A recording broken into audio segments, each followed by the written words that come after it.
Boston fans napatayo at napasaya dahil sa ginawa ni Jaylen Brown. Isang buzzer beater lang naman ang ginawa ni Jaylen Brown upang maitabla ang laro. Jason Tatum dinaanan lang ang dalawang depensa para sa isang left-handed layup. Tyrese Haliburton napaselebrate pagkatapos maipasok ang isang tres na mula sa logo ng Boston Celtics para sa isang buzzer beater shot.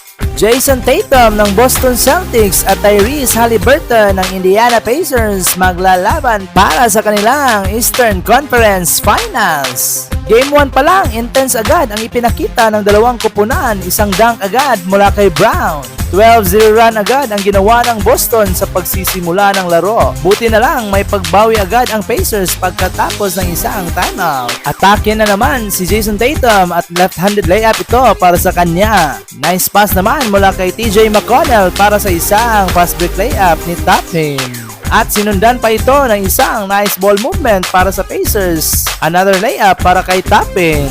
Nembhard-Turner combination naman para sa isang transition dunk ni Turner. Under 7 minutes to play sa second quarter, balik sa 7 points ang hinahabol ng Pacers pagkatapos ng isang spin move sabay dunk ni Tatum.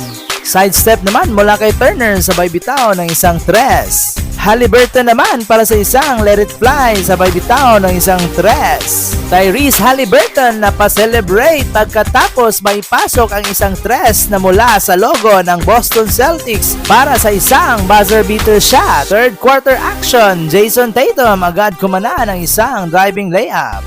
Jason Tatum pa rin para sa isang tres at balik sa 8 points ang kalamangan ng Boston. Jason Tatum dinaanan lang ang dalawang depensa para sa isang left-handed layup. Binasic lang ni Tatum ang depensa ng Pacers para sa play na ito. Pascal Siakam naman agad may pagbawi ng isang driving layup. Tyrese Haliburton naka-moment na naman pagkatapos maipasok ang isang off-balance shot bago nagtapos ang third quarter.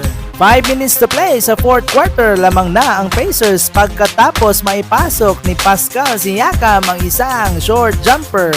Haliburton na naman para sa isang nice assist para kay Pascal Siakam na nagmula sa isang magandang steal. Under 2 minutes to play sa fourth quarter, lamang na ng 5 points ang Pacers pero may pagbawi pa naman si Holiday ng isang left-handed layup. Andrew Nembhard na naman para sa isang big shot, balik sa 3 points ang kalamangan ng Pacers nang maipasok ang isang mid-range jumper. Tyrese Haliburton bahagyang nagsaya dahil lamang na ng 3 points ang Pacers at may pa-foul na lang si Tatum. Kaya lang may hindi inaasahang turnover ang Pacers mula sa kanilang inbound play. Boston fans napatayo at napasaya dahil sa ginawa ni Jaylen Brown. Isang buzzer beater lang naman ang ginawa ni Jaylen Brown upang maitabla ang laro. Na overtime pa ang laro dahil hindi na naipasok ni Haliburton ang huling shot. Punta naman tayo sa overtime. Jason Tatum agad kumana ng isang end one play. Muling naitabla ng Boston ang laro pagkatapos ng play na ito.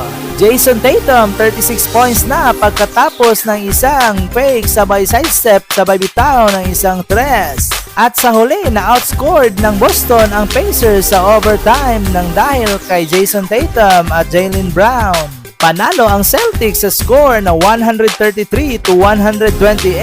Maglalaban sila ulit bukas para sa kanilang Game 2. Mga idol, huwag kalimutang mag-subscribe, like, and hit the notification bell para updated kayo sa susunod nating videos.